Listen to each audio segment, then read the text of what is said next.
नाम सुना है इसका? Yes sir. Yes sir. हाँ? Yes sir.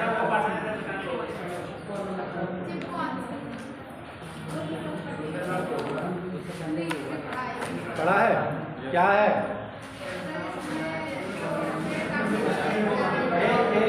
इतने सारे मत बोलो, एक एक करके अपनी बात करो। सर कौन बताएगा?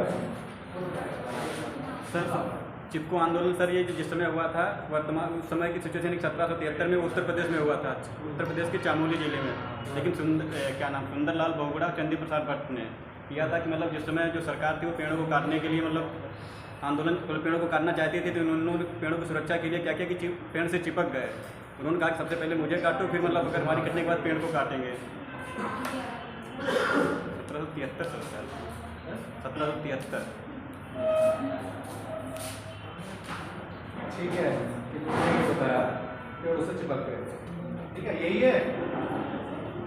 ये सब वनों की रक्षा के लिए मतलब चलाया गया था, वनों और पेड़ों की रक्षा के लिए। देखो, जैसे कि हम सब जानते हैं, ठीक है, एक बताए हैं वो भी ठीक है, उनका भी नाम आता है, मुख्य रूप से उन्होंने ही आगे बढ़ाया है। ठीक है, ये बात है 26 मार्च 1974। ठीक है, तो उस समय क्या हुआ कि सरकार ने वहाँ 2500 पेड़ काटने के आदेश दिए पहाड़ी जंगल में। ठीक है, 2500 पेड़ काटने की बात कही और उन पेड़ों को काटने के लिए जो टीम आ गई, उपस्थित हो गई वहाँ पर, आ गई और अपना सामान के साथ में सब काटना के लिए तैयार थे। तभी उसी समय एक जो नाम बता रहा हूँ मैं, गौरी देवी, गौरा देवी,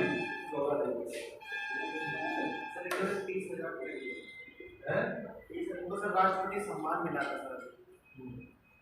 गौरा देवी हैं, ये वहाँ की जो लोकल थे, तो इन्होंने क्या काम किया, लोगों को एकत्र किया और एकत्र करने के बाद जो लोग आए थे वहाँ, मतलब जो स्टार्टिंग इसकी हुई थी वो बता रहे हैं। ये इन्होंने स्टार्टर एक तरीके से दिया, लेकिन मुख्य रूप से जो योगदान दिया वो सुंदरलाल बहुगुणा ने दिया था। ठीक है, गौरा देवी ने वहाँ के लोगों को एकत्र किया और एकत्र करने के बाद उन्होंने तरीका अपनाया, पेड़ों से चिपक गए और जो लोग वहाँ काटने आए थे उनके गले लग गए। तो इससे क्या हुआ, जब हम किसी व्यक्ति के गले लग जाएंगे, उनसे हमारा संबंध एक प्रकार का बन जाता है कि भाई एक मोरल नैतिकता आ जाती है कि अब हम नहीं करेंगे वही काम। तो उससे क्या हुआ कि जो लोग आए थे वो लोग क्या कर गए, चले गए वापस, बिना पेड़ों को काटे वापस चले गए। तो ये इम्पैक्ट था उस आंदोलन का। अब उस आंदोलन को देखा, लोगों ने देखा कि अगर हम ऐसे करने लगे तो प्रशासन को हमारे आगे झुकना पड़ रहा है ना। तो उसी को और आगे बढ़ाने में आगे चल के जो सुंदरलाल बहुगुणा, चांदी प्रसाद जैसे लोगों ने पूरे हिमालय क्षेत्र में इसको विस्तारित कर दिया और पेड़ों को कटने से बचाया, है ना। तो इसीलिए ये चिपको आंदोलन जाना जाता है। सर मैत्री आंदोलन इसी मतलब जो मैत्री प्रथा है, मैत्री आंदोलन इसी से है। मैत्री जो मतलब लड़कियां विदा होती थी, मतलब पेड़ लगाया जाता था, तो इसी से मतलब इसी कहानी से जुड़ा है। नहीं, इस कहानी से नहीं, वो इससे नहीं है, गलत है। दूसरा,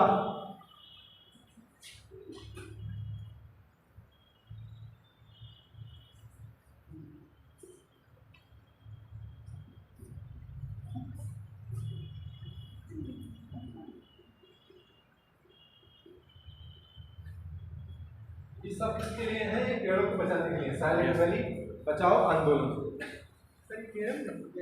हाँ,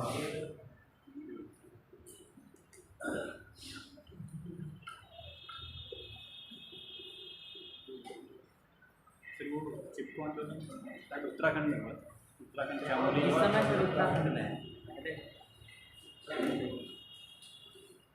दूसरा है आपका साइलेंट वैली बचाओ आंदोलन। तो ये क्या था, जैसे कि आप जानते हैं साइलेंट वैली कहाँ है, केरला में। किसके लिए जानी जाती है,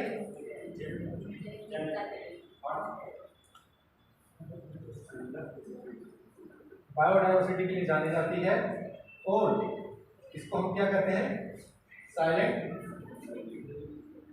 अब पहला तो सवाल ये आता है कि आखिर साइलेंट वैली क्यों कहते हैं, ऐसा क्या है? चलो हिंदी उसकी हो गई शांत घाटी। क्यों? यहाँ पे बायोडाइवर्सिटी तो जहाँ होगी वहाँ तो जीव जंतु ज्यादा होंगे, यहाँ पे तो साइलेंट कैसे हो गई? मानव गतिविधियाँ वहाँ पे सब ऐसे तो बहुत सारे क्षेत्र हैं जहाँ मानव गतिविधियाँ नहीं होती। जितना भी कल बताए थे जो कोर वाला रीजन है वो सब क्या है, वहाँ मानव गतिविधि नहीं होती है। कभी सोचा कि साइलेंट वैली को साइलेंट वैली क्यों कहा जाता है? यहाँ पे अधिक से अधिक हवा है और यहाँ पे सब कुछ है यहाँ। यहाँ पे शांति का माहौल ज़्यादा से ज़्यादा पैदा है।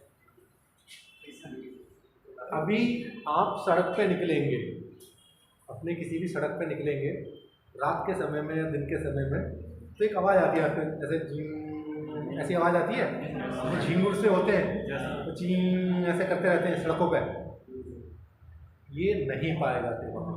पूरे हर जगह पूरी दुनिया में ये रहेंगे, ये झींगुर जो होते हैं झीं करने वाले, लेकिन उस साइलेंट वैली में इन झींगुरों की संख्या बिल्कुल जीरो है, जिस वजह से वहाँ किसी भी प्रकार की अदर एक्टिविटी ऐसी नहीं होती है। केवल अगर चिड़िया बोलेगी तो उसकी चहकने की आवाज़ आएगी, शेर बोलेगा तो शेर की आएगी, या जो भी एनिमल है अगर वो बोलेगा तो केवल उसकी आवाज़ आएगी। लेकिन अनावश्यक जो शोर होता है झींगुरों के चह करने का, वो शोर वहाँ पर बिल्कुल भी महसूस नहीं होता, इसीलिए इसका नाम साइलेंट वैली रखा गया है।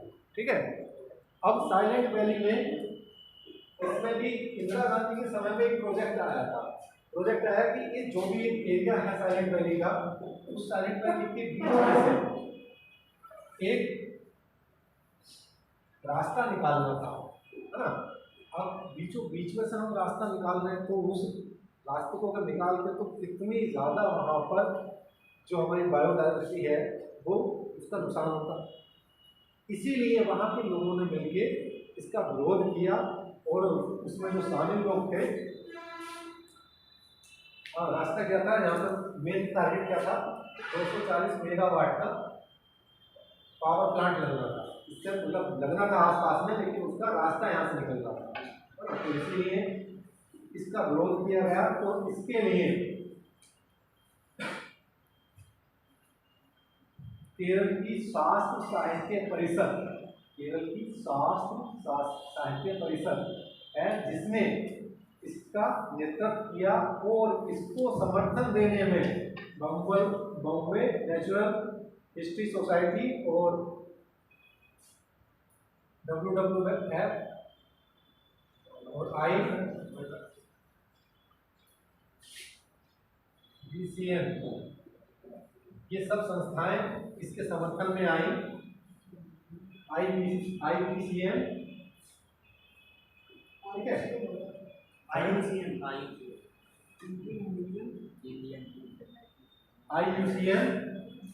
ये सब संस्थाएं सामने आई। तो उस समय की जो राष्ट्रपति थी कौन थी, वो राष्ट्रपति नहीं, प्रधानमंत्री जो थे वो थे इंदिरा गांधी। तो उन्होंने भी क्या किया, जो प्रोजेक्ट था उसको कैंसिल कर दिया, और साइलेंट वैली के मध्य में जो रास्ता निकालना था वो रोक दिया गया। ठीक है, ये दो आपको जानने हैं। इसके बाद तीसरा पॉइंट आता है,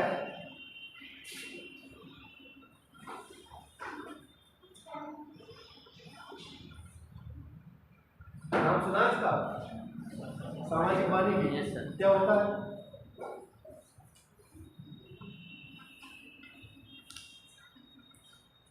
नाम सुना तुमने?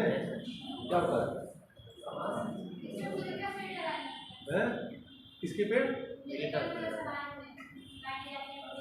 किसी सर खुले स्थान पर या फिर जहाँ पे खाली पड़ा हुआ है वहाँ पर सर पेड़ लगाना बिल्कुल सामाजिक वानिकी ये कॉन्सेप्ट आया कि हमारे देश में ऐसे जितने भी जगह हैं जो सरकारी हैं वो खाली हैं, जितने भी रेलवे ट्रैक हैं उनके दोनों ओर जो खाली जगह है, सड़कें हैं, नेशनल हाईवे हैं, उनके दोनों ओर खाली जगह पर कोई ग्राम पंचायत की भूमि है, वहाँ पर आपस के जो लोकल के लोग हैं वो आपस में मिलके कंट्रीब्यूट करके वहाँ पर वृक्षारोपण का कार्य करते हैं। है ना। तो इसी चीज़ को एक नाम दिया गया सामाजिक वानिकी, ठीक है। ये काम, इस काम के होने से पहले जब हमारे आप देखते होंगे जब सड़कें पहले थी, या तो उन पर पुराना वाला आपको बन मिलेगा, कोई भी सड़क होती थी तो या तो पहले ही पुराना सा पेड़ लगा हुआ होगा, है ना। लेकिन पिछले 20 साल 20-25 साल पहले की बात है, जब ये कॉन्सेप्ट आया तो उस समय जिन सड़कों के किनारों पर भी ये बन नहीं लगे हुए थे या पौधे नहीं लगे थे, तो वहाँ पौधे लगे, या जो पुराने वाले थे उनको हटा दिया गया, रिमूव कर दिया गया और उनके स्थान पर नए तरीके से वृक्षारोपण का कार्य किया गया। और अब आप देखते होंगे किसी भी कोई भी सड़क आप ले लीजिए, उसके किनारे पर दोनों ओर आपको वृक्ष जरूर मिलेंगे लगे हुए, है ना। चाहे आप रेलवे लाइन हो, रेलवे लाइन के किनारे भी जहाँ खाली जगह होगी वहाँ भी इस तरीके का काम किया जा रहा है, या ग्राम पंचायत की कोई भूमि हो वहाँ भी ये काम किया जा रहा है, ठीक है। ये 3 चीज़ें हैं जो इससे रिलेटेड है, वनों से रिलेटेड है, जो वन को बचाने का काम करती है। इसके बाद नया एक कोड आता है, अभी मैं इसको लिखवा दूंगा, पहले थोड़ा थोड़ा समझ लो। एक नया टर्म आया है की वॉच, इसके बारे में नहीं जानते हो?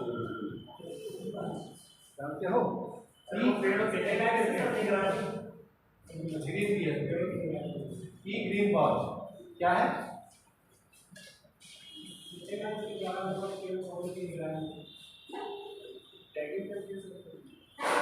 जैसे घड़ी का काम क्या होता है? हमको आईना दिखाना, है ना। घड़ी हमको क्या दिखा रही है? हमको आईना दिखा रही है ना, समय का आईना दिखा रही है, क्या समय चल रहा है। तो ई ग्रीन वॉच का मतलब है ये लाइव हमारा जो पेड़ों को लेके जो मॉनिटरिंग की जा रही है, उस मॉनिटरिंग को बताती है कि हमारे देश में कितना वनस्पतियों का आवरण है, कितने पेड़ पौधे हैं, या कितनी बायोडाइवर्सिटी है, इसको बताने का काम करती है। और इसकी एक वेबसाइट भी है, जिस वेबसाइट पे ये घड़ी हमेशा चलती रहती है ना, जिससे कि लोगों को अपना डेटा कलेक्ट कर अपना काम करने में मदद मिलती है, ठीक है। तो उसको ही ई ग्रीन वॉच का नाम दिया गया है, ठीक है। अब थोड़ा सा नोट कर लीजिए, करते हैं हेडिंग डाल दीजिए, चिपको आंदोलन, कुछ पॉइंट्स लिखवा देता हूँ उसमें।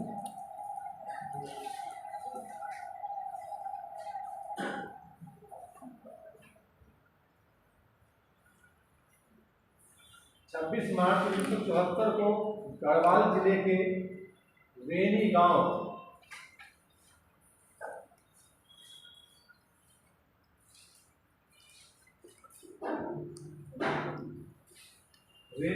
में 2500 पेड़ काटने के लिए व्यक्ति आए।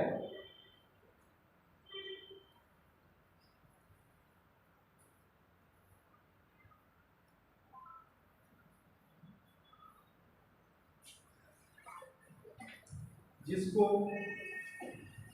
रोकने के लिए गोरा देवी के नेतृत्व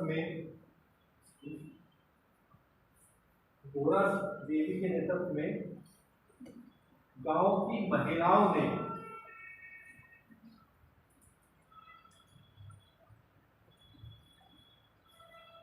पेड़ों से चिपककर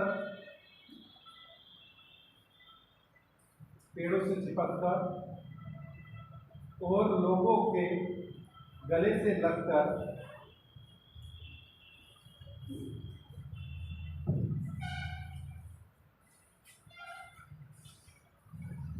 अपना विरोध जताया। इसके बाद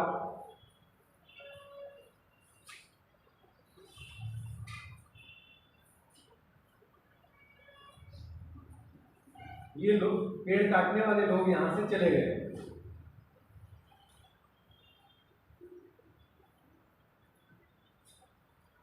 उन्नीस सौ 70 के दशक में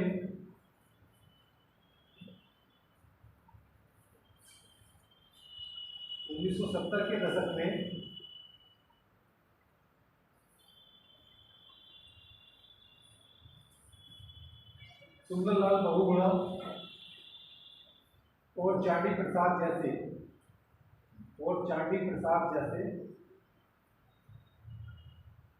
कार्यकर्ताओं के नेतृत्व में यह आंदोलन पूरे हिमालय क्षेत्र में, चांडी प्रसाद जैसे लोगों के मध्य में यह आंदोलन पूरे हिमालय क्षेत्र में फैल गया। ठीक है, साइलेंट वैली वाले में पॉइंट लिखेंगे।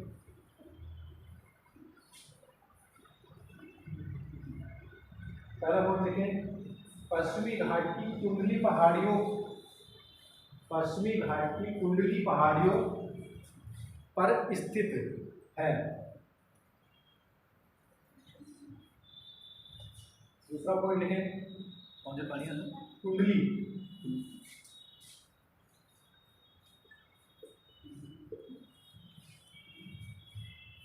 पहाड़ियों पर स्थित है। दूसरा पॉइंट लिखें, इसमें झींगुरों की अनुपस्थिति रहती है, जिस कारण इसको साइलेंट वैली कहते हैं।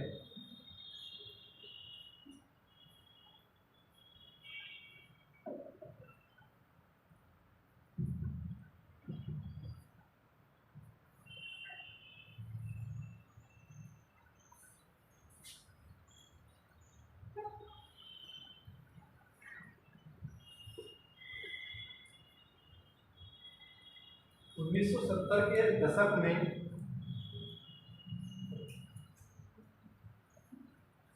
केरल सरकार ने 240 मेगावाट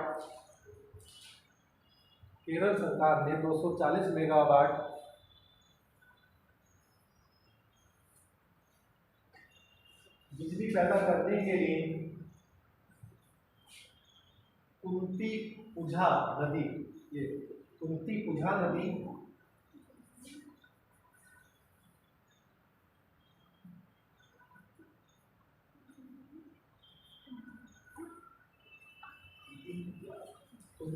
नदी पर एक डैम बनाने का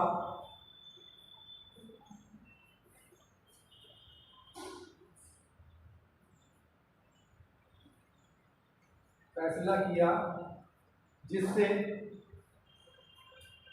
साइलेंट वैली का 500 हेक्टेयर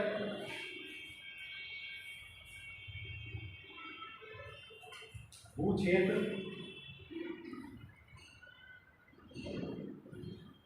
प्रभावित होता। 500 हेक्टेयर भूक्षेत्र प्रभावित होता।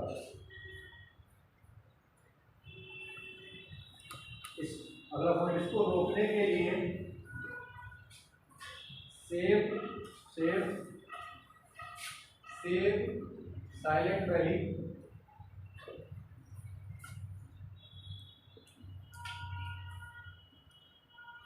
साइलेंट वैली नाम से आंदोलन चलाया गया,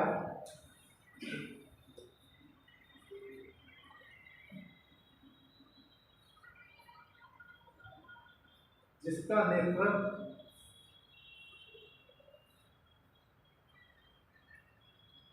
केरल स्वास्थ्य साहित्य परिषद ने किया।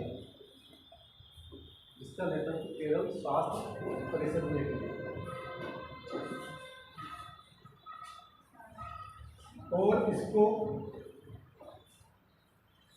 बॉम्बे नेचुरल हिस्ट्री सोसाइटी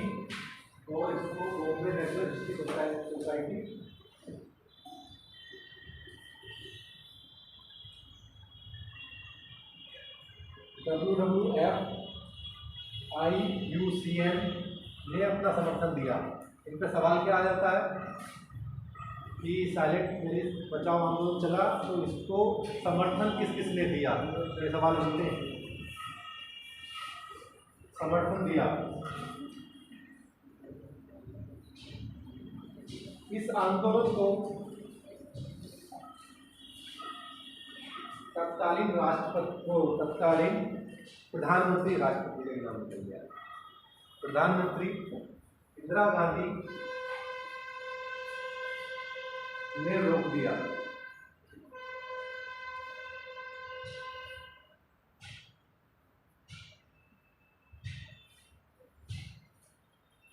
सामाजिक मानकी में 2.2-3 पॉइंट लिखे हैं।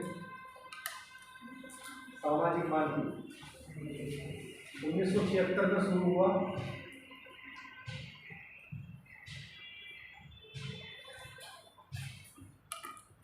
इसमें स्थानीय समुदायों के साथ मिलकर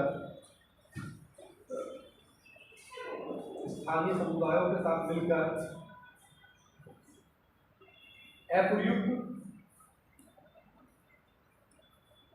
और पड़ती भूमि पर सरकारी वन क्षेत्र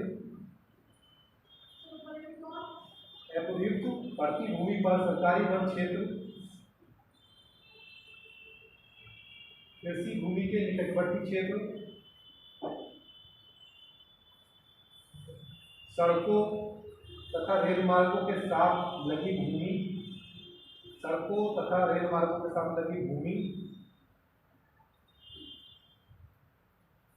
नदियों नहरों के किनारे सरकारी बंजर भूमि,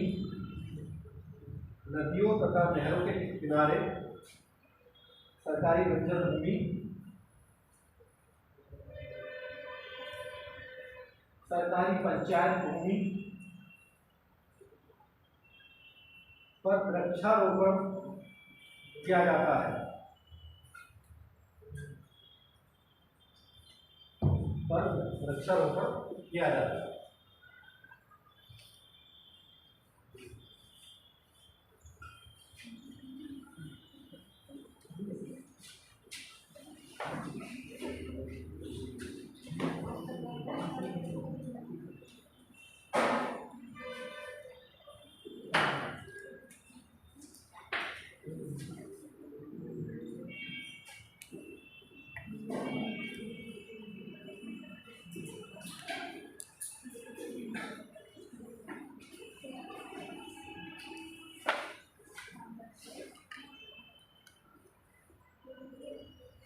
ग्रासलैंड, घास भूमि, सब जानते होंगे।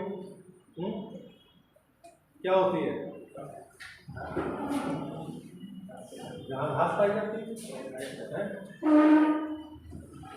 ऐसा क्षेत्र जहाँ पर घास पाई जाती है उसको ग्रासलैंड कहते हैं।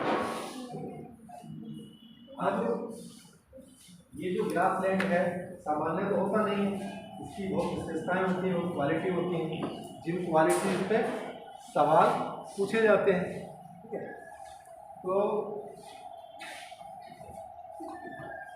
सवाल में से बात होगी कि ऐसा क्षेत्र जहाँ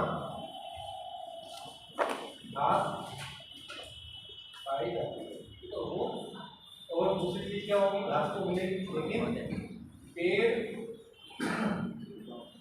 और जो पौधे होंगे कम मात्रा में, बहुत ही कम देखने को मिलेगी, दूर दूर तक घासें देखने को मिलती है। ऐसे क्षेत्रों को ग्रासलैंड कहते हैं। अब ये जो ग्रासलैंड है पूरी दुनिया में 2 प्रकार के,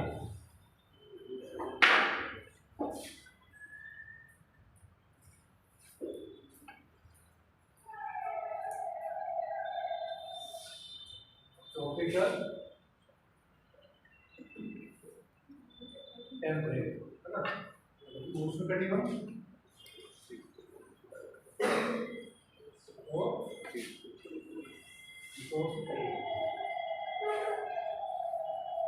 है, 2 प्रकार के। अब इन 2 प्रकार में आपने जितने भी नाम सुने हैं, नाम कल भी मैंने बताए थे इनके नाम,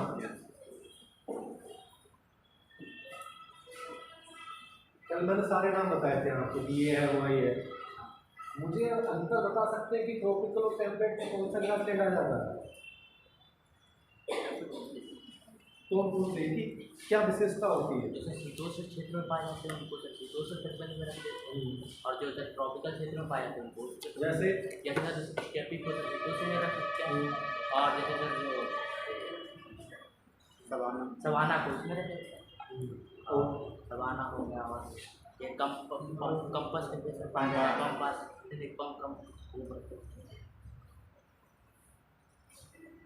इसके तो सब बता देंगे, कौन से हैं सब बड़ी आसानी से बता दूंगा। क्यों? सर अगर इसको डिवाइड मार बता कौन कौन से टेम्पलेट को बताओ।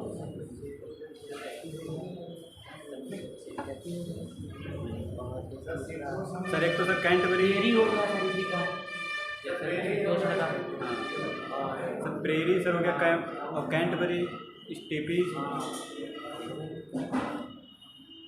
कोई बताना चाहेगा इस वाले के? बस यही आके फंस जाते हैं, है ना? नीचे में क्या भारत है कंपस शायद कंपस ठीक है, मैंने मान लिया उसको पेरी है। और मैं सबके नाम लिख देता हूँ। पहले इनकी विशेषता समझिए। शीतोष्ण कटिबंध वाला जो भी खास लैंड होगा वहाँ की खास विशेषता होती है, वहाँ एक तो शीत क्षेत्र होगा, ठीक है। दूसरा क्या विशेषता होगी?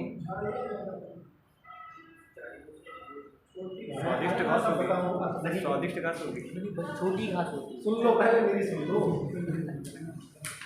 देखो इसके कीवर्ड क्या है। यहाँ जो बारिश होगी 50 से 70 सेंटीमीटर, पहला। दूसरा पॉइंट, जो घासें होंगी 60 सेंटीमीटर तक लंबी होगी। तीसरा, ठंडे क्षेत्रों में होगा। चौथा, महाद्वीप के मध्य में होगा,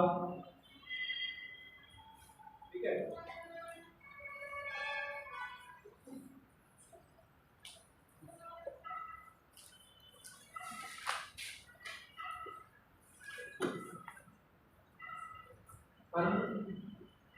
उत्पादक फसल जहाँ पैदा होती है, ठीक है। और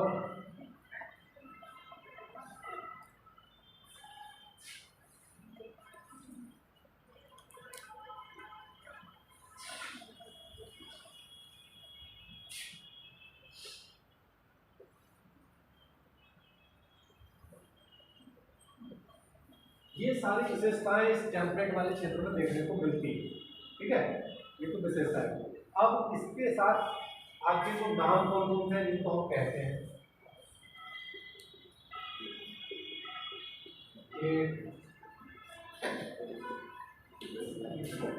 बातें नहीं करो। अमेरिका भी कौन सा? उत्तरी।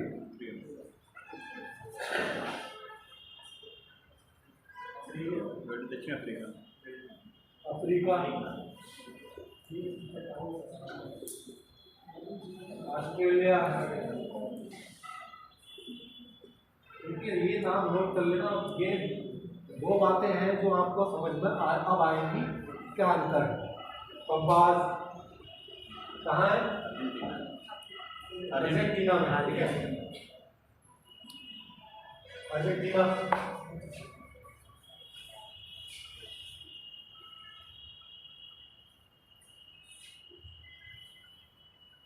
और स्टेपी कहाँ है? यूरोप, ठीक है।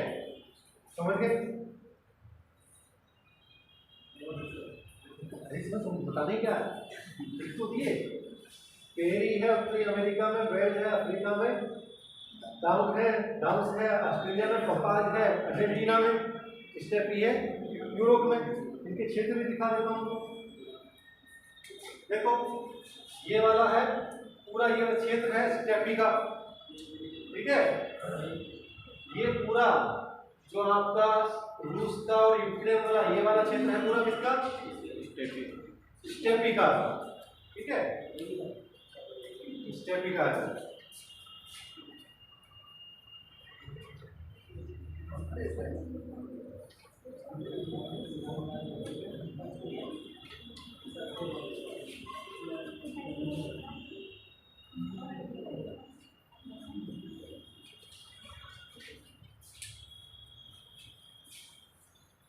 ऑस्ट्रेलिया का डाउन्स मरे डाली वाला जो क्षेत्र है ये है बेल्ट। ये वाला जो आपका दक्षिणी अफ्रीका और बोत्सवाना जो वाला जो क्षेत्र है ये यहाँ पर है। और क्या होता है? पंपास अर्जेंटीना, ये वाला जो रावी नदी वाला क्षेत्र है ये यहाँ है, ठीक है। वो तो बचा सब हो गए, ठीक। ये सारे कैसे हैं, ठंडे क्षेत्रों में मिलने वाले ग्रासलैंड। अब बचे दूसरे ट्रॉपिकल, और ठंडे क्षेत्रों वालों में एक खास बात और क्या, कितने 60 सेंटीमीटर तक लंबी घासें हो रही हैं। अब खुद सोचिए, जितने भी जो ठंडे क्षेत्र हैं या जितने भी ये मैदान हैं, सबसे बेहतर क्वालिटी के यहाँ पर गेहूं, मक्का और अन्य जो प्रकार की जो फसलें हैं वो सब यहाँ मिलती हैं। क्यों मिलती हैं? उनके लिए वहाँ की क्लाइमेट अनुकूल है, वो क्लाइमेट ऐसी है जिसकी वजह से वो ज़्यादा प्रोडक्शन कर रहे हैं, ठीक है। क्योंकि मौसम बहुत अनुकूल है। जैसा इस समय का मौसम है, इस समय आपकी कैपेसिटी बढ़ी हुई है, ना तो पसीना निकल रहा है ना कुछ है, आराम से बैठ के कितनी भी देर तक पढ़ सकते हैं। कैपेसिटी बढ़ी हुई है, आपका क्षमता बढ़ी हुई है। और यही क्षमता गर्मियों के मई जून में पंखा भी ऊपर ना चल रहा हो तो पसीना पोंछेंगे, पानी टपकेगा टपकेगा, बार बार टपकेगा, पढ़ने का मन करेगा, फिर बाहर निकल जाएंगे, हवा करेंगे, फिर अंदर आएंगे, डिस्टर्बेंस होगा ना होगा। तो यही अंतर है इन क्लाइमेट में और यहाँ की क्लाइमेट में, जिसकी वजह से यहाँ का प्रोडक्शन क्या है, तुलनात्मक रूप से कम है। घासें भी छोटी हो जाएंगी यहाँ। अब जब हम इसकी बात करते हैं ट्रॉपिकल वाले की, तो ट्रॉपिकल वाले में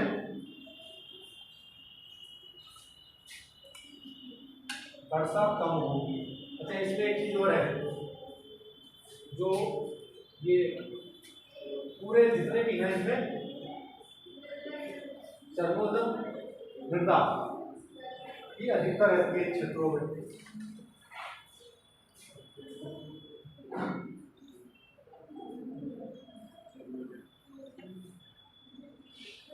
ठीक है,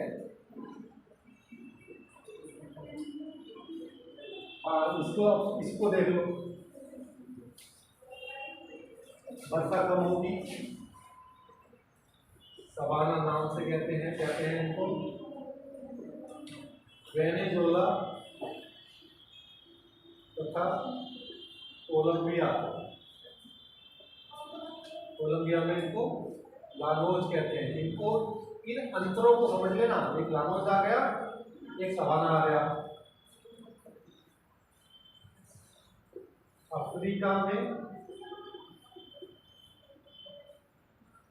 पार्कलैंड कहते हैं,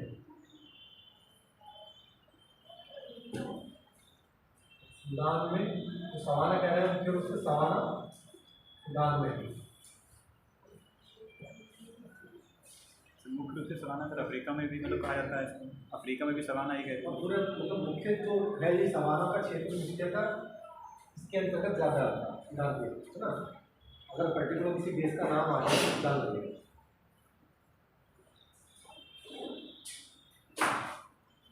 ठीक है, इसके अलावा दो नाम और बचे अब ग्रासलैंड के, एक है कंपोस, दूसरा है कटिंगा। नाम सुना?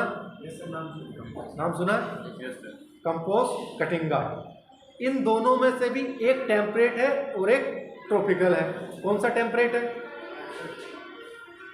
जब सवाल आ जाता है ना ऑब्जेक्टिव वाला, तब है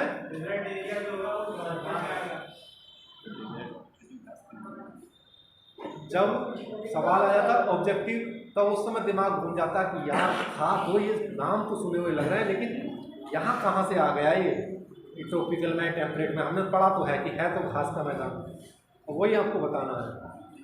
ठीक है, कटिंगा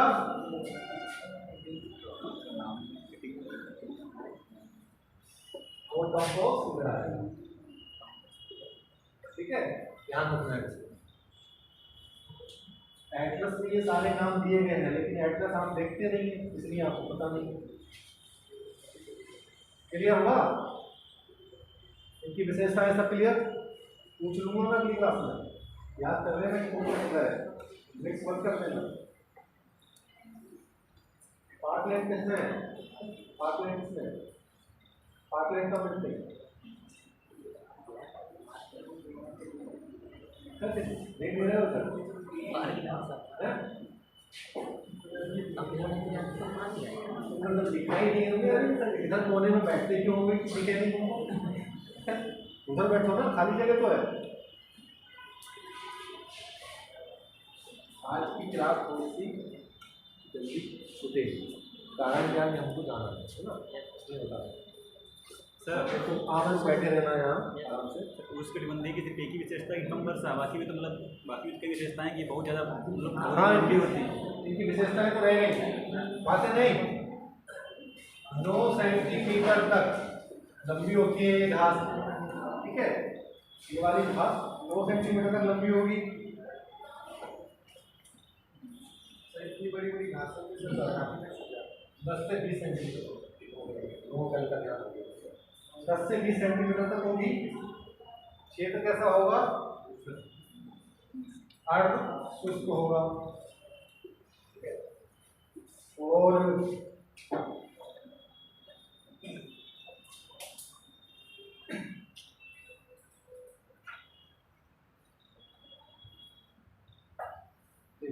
आप क्या कह रहे थे?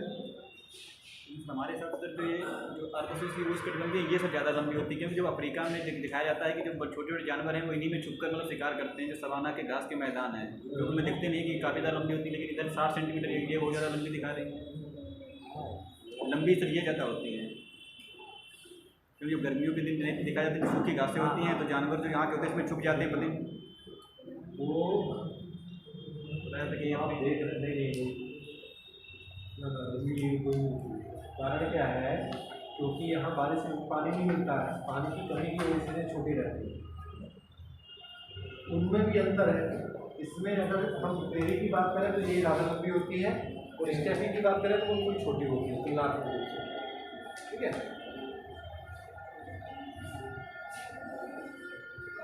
इसके अलग अलग घासें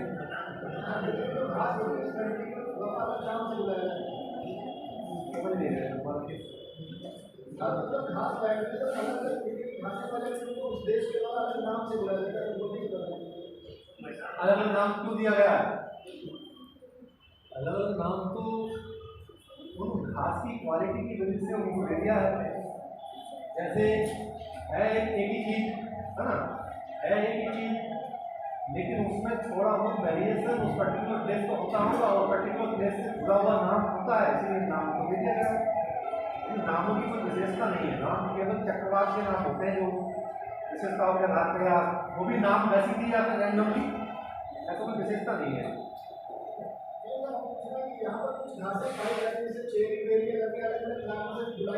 अच्छा, वो वाली घासें, उसमें कई घासों के नाम हैं, जैसे फ्रांस में पाई जाती है ना, या मैपिल पाई जाती है ऑस्ट्रेलिया में, और चेरी आपकी कैलिफोर्निया में, है ना, वो नाम है उनको लिखे ना, चेरी कैलिफोर्निया में, मैपिल ऑस्ट्रेलिया में,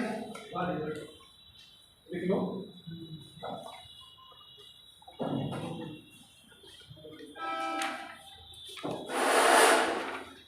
देखो, हाथी घास सवाना बायो में मिलती है, जिसकी हम बात कर रहे हैं ना, वो वाली हाथी घास होती है जो काफी बड़ी बड़ी हो जाती है सवाना क्षेत्र, है ना। हाथी घास का क्षेत्र होता है, जहाँ वो पड़ेगा वो वाला बड़ा एरिया होगा। हाथी घास सवाना क्षेत्र में,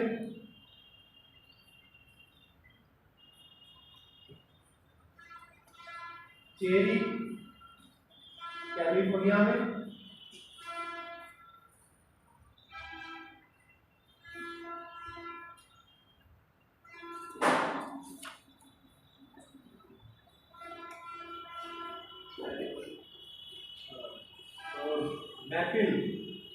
मैपिल ऑस्ट्रेलिया में,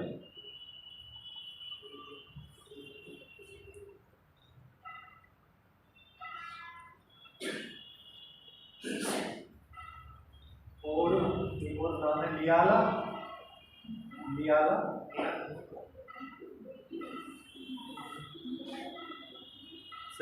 कि लियाला लियाना लियाना लियाना तापमान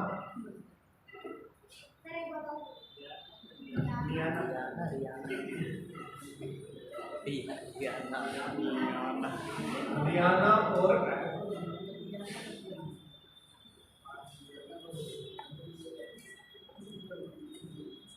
एम्प्लीफाइड, तो ताकि ये वाली जो झाड़ियाँ हैं बेसिकली, ये भी आज का टाइप झाड़ी है जो मिलती है आपकी ट्रॉपिकल रेन फॉरेस्ट वाले एरिया में, उष्ण कटिबंध वर्षा क्षेत्रों में। हाँ दोनों।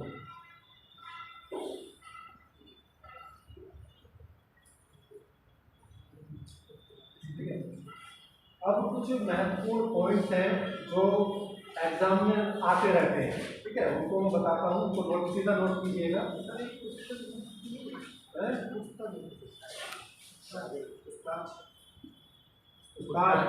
हंगरी तो मैदान है।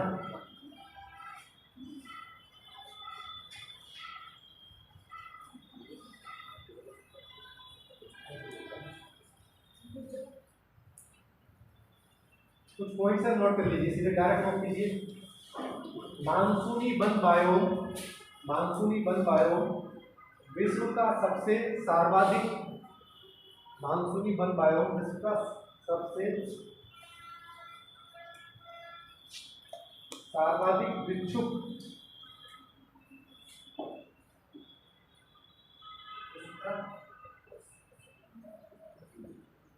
है, विक्षुब्ध यानी कि इसको इंग्लिश में लिख लो, इसका सबसे विक्षुब्ध डिस्टर्ब पारिस्थितिकी तंत्र है, सवाल आता है ये, ठीक है, कौन सा है? मानसूनी। दूसरा पॉइंट लिख लें, टुंड्रा बायोम में, टुंड्रा बायोम में परमाकाष्ठ के कारण न्यूनतम प्राथमिक उत्पादकता होती है, न्यूनतम प्राथमिक उत्पादकता होती है। टुंड्रा बायोम में परमाकाष्ठ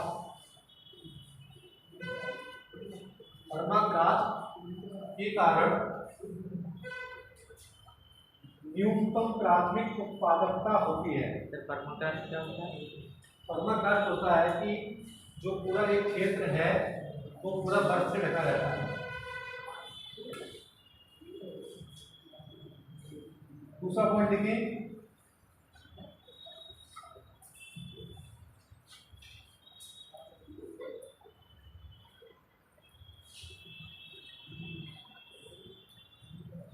सदाबहार वर्षा वन बायोम में सबसे अधिक प्राथमिक उत्पादकता होती है। सबसे कम किसमें हो रही है? टुंड्रा में, और सबसे अधिक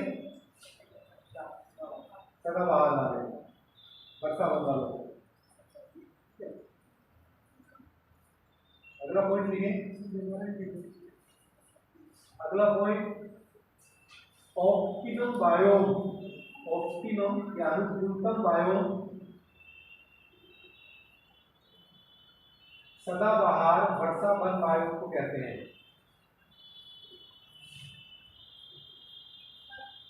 ऑप्टिमम बायोम सदाबहार वर्षा वन बायोम को कहते हैं। अगला पॉइंट देखें, जहां आपने ये लिखा ना सदाबहार वर्षा वन बायोम, उसको अंडरलाइन कर लो, उस अंडरलाइन करके उसमें 2-3 पॉइंट्स लिखो, उसी में 2-3 पॉइंट्स लिखो।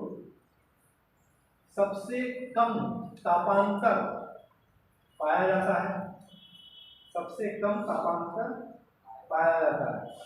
तापांतर का मतलब समझ रहे हैं? यस। क्या होता है सर?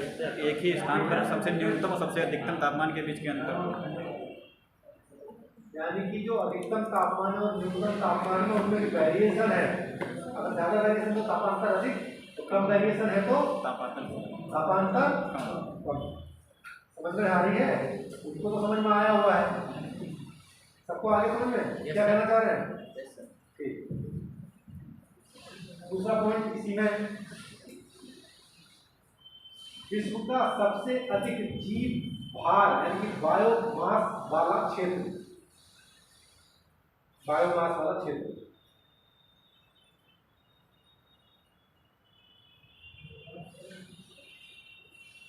सबसे अधिक बायोमास वाला क्षेत्र।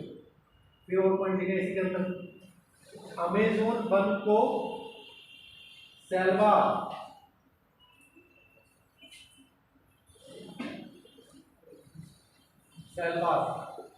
वन कहते हैं।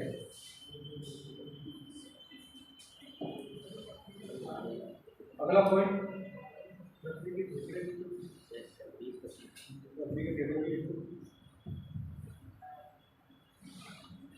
ये इसको पृथ्वी का फेफड़ा मिला है। अगला पॉइंट, यहाँ की मृदा में पोषक तत्वों की कमी होती है। अगला पॉइंट, इस क्षेत्र में प्राणियों का माइग्रेशन कम होगा ज्यादा होगा? ज़्यादा कम होता है, क्या होता ही नहीं है, देखो होता ही नहीं, सबसे ज्यादा क्या बोलते हैं इसको? दिखाएंगे तो एक्सप्लेन करेंगे। क्या बोलते हैं?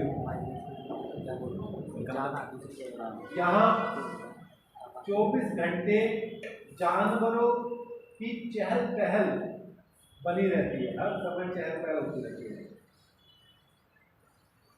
अब देखो दो पॉइंट आए हैं, एक माइग्रेशन वाला और एक पोषक तत्वों की कमी वाला, इनको मैं बता दूँ।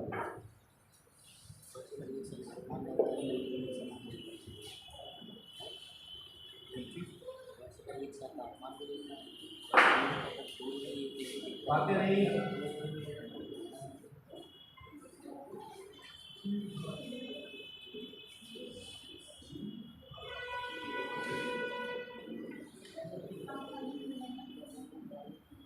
ये आपका सूरज ऊपर चमक रहा है और ये क्या है? पेड़ है जो इस क्षेत्र में मिल रहे हैं। इन पेड़ों से गिरने वाली पत्तियां टूट टूट के कहाँ गिरेगी? यहाँ गिरेगी? नहीं गिरेगी ना, सारे क्षेत्रों में गिरेगी। और बारिश यहाँ पर क्या होती है? अधिक होती है, बारिश अधिक होती है। बारिश की वजह से नीचे की जो जमीन है वो कैसी होगी? दलदली, मतलब नमी वाली होगी। ठीक है, कोई भी चीज है, किसी भी चीज को सड़ने या गलने में किसकी आवश्यकता है? नमी की। नमी, और साथ में उस पर थोड़ी बहुत धूप पड़ रही है, ताप।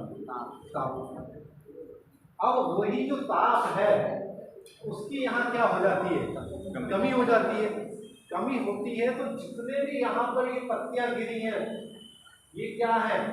ये अपरिपक्व रहती है, यानी कि इनका पूरी तरीके से ऑर्गेनिक खाद के रूप में डेवलप नहीं हो पाती है। अब जब वो डेवलप ही नहीं हो पा रही है तो इसमें क्या होगा? जो ह्यूमस है उसकी क्या होगी? कमी हो जाएगी। कमी हो जाएगी, उसी वजह से यहाँ पर पोषक तत्वों की कमी देखने को मिलती है। क्लियर ये बात? और ये क्यों ऐसा होता है मैं कई बार बता चुका हूँ कि इस क्षेत्र में जो पेड़ पौधे पाए जाते हैं वो आपस में ऊपर से इतने घने होते हैं कि सूर्य का प्रकाश जमीन पे आ नहीं पाता है। ठीक है, अब दूसरा पॉइंट एक आया था माइग्रेशन वाला। माइग्रेशन, तो माइग्रेशन यहाँ लिखा है कि माइग्रेशन बिल्कुल होता नहीं है, बिल्कुल ना के बराबर है ना। उसका क्या कारण है? माइग्रेशन उन स्थानों में होता है जहाँ पर आपको घास की कमी हो जाए, जहाँ आपको जीवों की कमी हो जाए। हमारे यहाँ कभी कभी आप देखते हो कि तेंदुआ निकल के चला आया, मिलता ना आसपास में कहीं, क्यों चला आता है? क्योंकि उसका जो घर जहाँ है उसके आसपास उसे खाने पीने की चीज़ें नहीं मिल रही हैं। नहीं मिल रही है तो उसको अपना आवास छोड़ के दूसरी जगह जाना पड़ता है जहाँ उसको खाने पीने का आइटम मिल जाए, इसलिए गाँव में घूमता फिरता है। वहाँ ऐसी कोई कमी नहीं है, इतनी ज़्यादा बायोडाइवर्सिटी है, इतनी ज़्यादा चीज़ें हैं उनके खाने पीने के लिए, फल फूल से लेके जानवरों तक, घास तक, हर चीज़ अवेलेबल है। घास नहीं है तो झाड़ियाँ खा लेंगे, जो लताएं हैं इन्हें खा लेंगे, मतलब सब कुछ अवेलेबल है। जो नॉन वेज वाले नहीं होते हैं जानवर, उनके लिए भी है, और जो वेज वाले हैं उनके लिए भी है, सबके लिए नॉन वेज वेज सबके लिए अवेलेबल है। तो जब सब कुछ मिल रहा है तो कोई ढक्सों पे क्यों जाएगा, वही मुफ्त में मिल रहा है ना। तो इसलिए इस क्षेत्र में माइग्रेशन नहीं होगा। इसके अपोजिट जो अपना ये वाला है जहाँ हम रहते हैं पर्णपाती क्षेत्र में, यहाँ माइग्रेशन होता है। यहाँ माइग्रेशन कैसे होता है, जब ज़्यादा बारिश पड़ेगी, बारिश के मौसम में माइग्रेशन हो जाएगा। जब ज़्यादा ठंड पड़ेगी तो ठंड के मौसम में माइग्रेशन हो जाएगा। होगा नहीं होगा? तो बारिश पड़ती है तो अगर पानी भर गया जंगल में कहीं, तो जानवर उस स्थान को छोड़ के इधर उधर भाग जाते हैं, है ना। तो यहाँ माइग्रेशन देखने को मिलता है। क्लियर? अब और कुछ पॉइंट्स महत्वपूर्ण पॉइंट्स के लिए, राष्ट्रीय कृषि वानिकी अनुसंधान कहाँ है?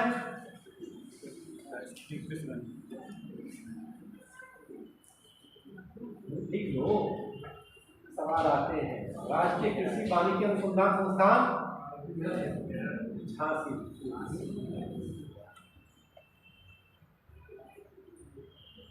केंद्रीय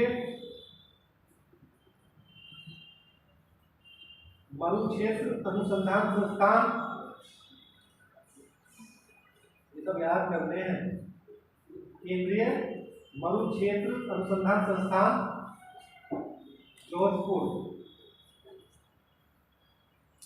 ये बता सकते हो आप, जो मुझे लगता है।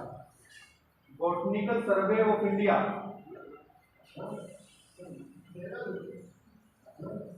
कोलकाता, बहुत ही महत्वपूर्ण, बहुत आता है। बॉटनिकल गार्डन,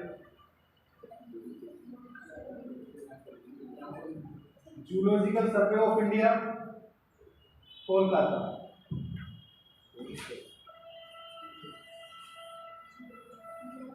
अब आ गया आपके बताने वाला।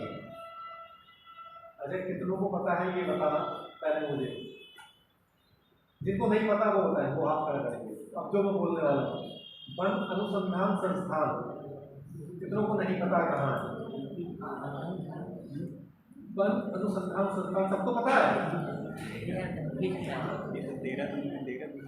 हाथ क्यों नहीं खड़ा था? कह रहा हूँ, देखा है? ठीक है, अगला पॉइंट है लघुत्तम वर्धनकाल बायोम। लघुत्तम वर्धनकाल बायोम, जिसमें कि जो उसका ग्रोथ का किसी भी एक फसल के लिए मिनिमम ड्यूरेशन है, सबसे कम कहाँ होता है? टुंड्रा में। तो क्या है लघुत्तम? लघुत्तम वर्धनकाल बायोम, टुंड्रा बायोम। भारतीय वन प्रबंधन संस्थान, ये कहाँ है? भारतीय वन प्रबंधन संस्थान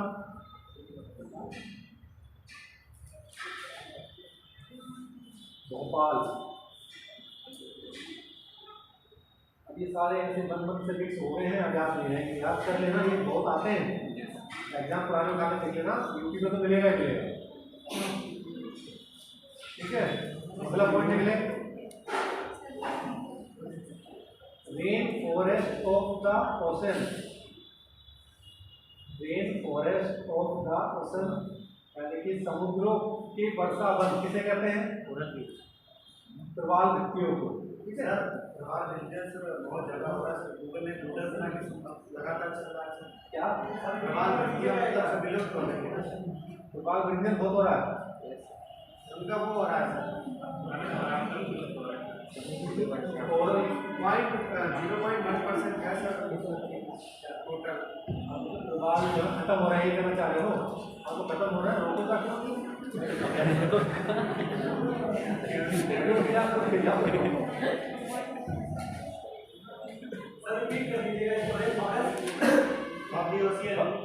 rain forest of the ocean यानी कि समुद्रों के वर्षा वन। जैसे लैंड का वर्षा वन है तो कौन है? हैं? क्या कहिए वो क्या है? प्रवाल भित्ति उसको कहते हैं। अगला पॉइंट जो महत्वपूर्ण पॉइंट है मैं उसको लिखवा दे रहा हूँ, क्योंकि आपका जो फॉरेस्ट वाला सेक्शन है इसमें 3 लेक्चर है आपकी, तो तीसरा आज हो जाएगा। इसके बाद बायोडाइवर्सिटी के लिए अलग से लेक्चर का टाइम है, तो बायोडाइवर्सिटी की जो चर्चा होगी उसमें कर लेंगे, Yes, sir. है ना, इसमें जरूरत नहीं है।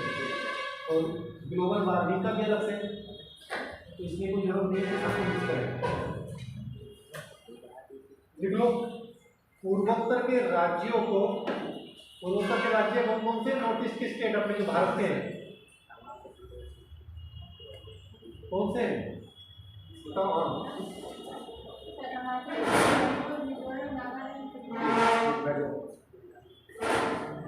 पूर्वोत्तर के राज्यों को जैव विविधता का द्वार कहा जाता है,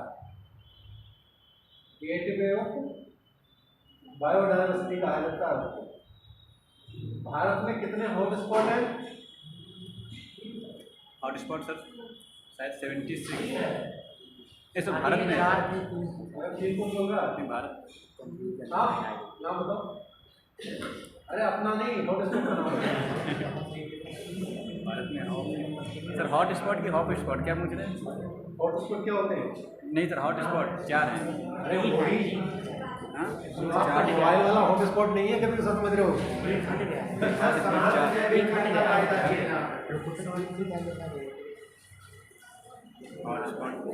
हॉटस्पॉट ऐसे क्षेत्र जहां पर की बायोडाइवर्सिटी बहुत प्रचुर मात्रा में मिलती है, बहुत अधिक मात्रा में मिलती है। 60 हाँ, तो ऐसे पूरे भारत में कितने क्षेत्र हैं? 4 हैं सर, मतलब सबको मिला मिला के।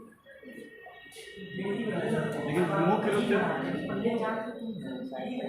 पहले से नाम चार बताओ, तीन है तो पहले तो पश्चिमी, हाँ हाँ सही बता। और एक और है नहीं वो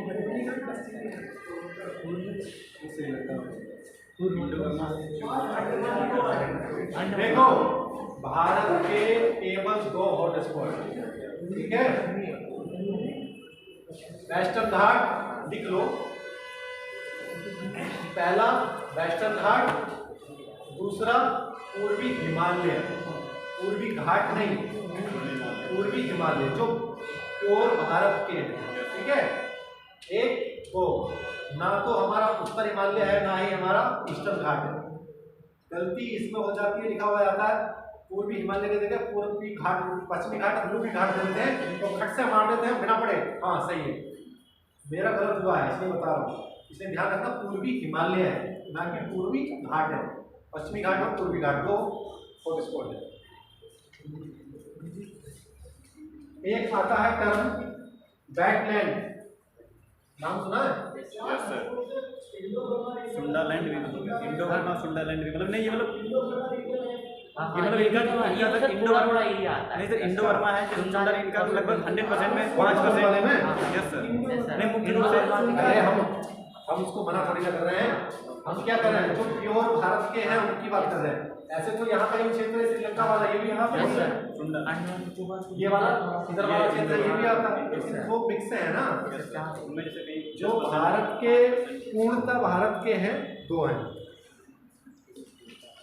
वेटलैंड क्या होता है? आर्द्रभूमि। कैसी आर्द्रभूमि? वेटलैंड होता है तो ये क्षेत्र है जिसमें क्या है, जल है। एक ये दूसरा क्षेत्र है जो स्थल है। इसमें जल में से इधर को रिसाव होगा किसका?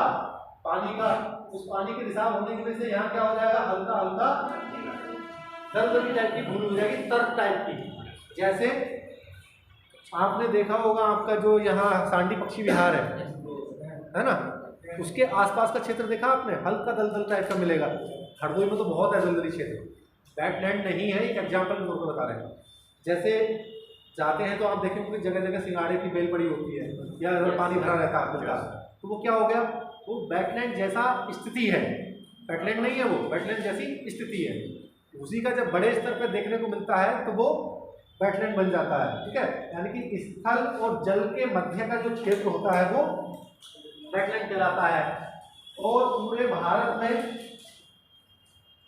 भारत सरकार द्वारा जो घोषित किए गए हैं वो 6 या 7 हैं वेटलैंड, लेकिन केवल 2 वेटलैंड ऐसे हैं जो रामसर संधि जो हुई है उस संधि के अंतर्गत उनको मान्यता प्राप्त है। उन दोनों का नाम लिखो। Number 1 Chilka lake, number 2 Chilka lake कहाँ है? उड़ीसा। नंबर 2 केवलादेव राष्ट्रीय उद्यान। नंबर 2 केवलादेव राष्ट्रीय उद्यान।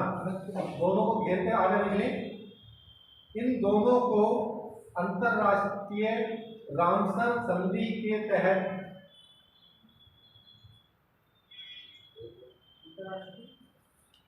अंतरराष्ट्रीय रामसर संधि के तहत मान्यता दी गई है। अब आप घर जाके एक काम करना, रामसर डालना, रामसर संधि, और उसमें ये देखना कि टोटल पूरे ऑल ओवर वर्ल्ड में कितने वेटलैंड हैं। शायद पहले 25 थे, पता नहीं कितना अब तो 76 70 के ऊपर निकलेगा। 70 से ऊपर है, 71 75 है, करंट में कितने 75 है पूरे ऑल ओवर वर्ल्ड में। ठीक है, तो इन चीज़ों को देख लेना। ठीक है, आज जो है थोड़ा सा छोटा रहेगा, अभी हमको जाना है कहीं। आज क्लास लेते नहीं लेकिन आ गए।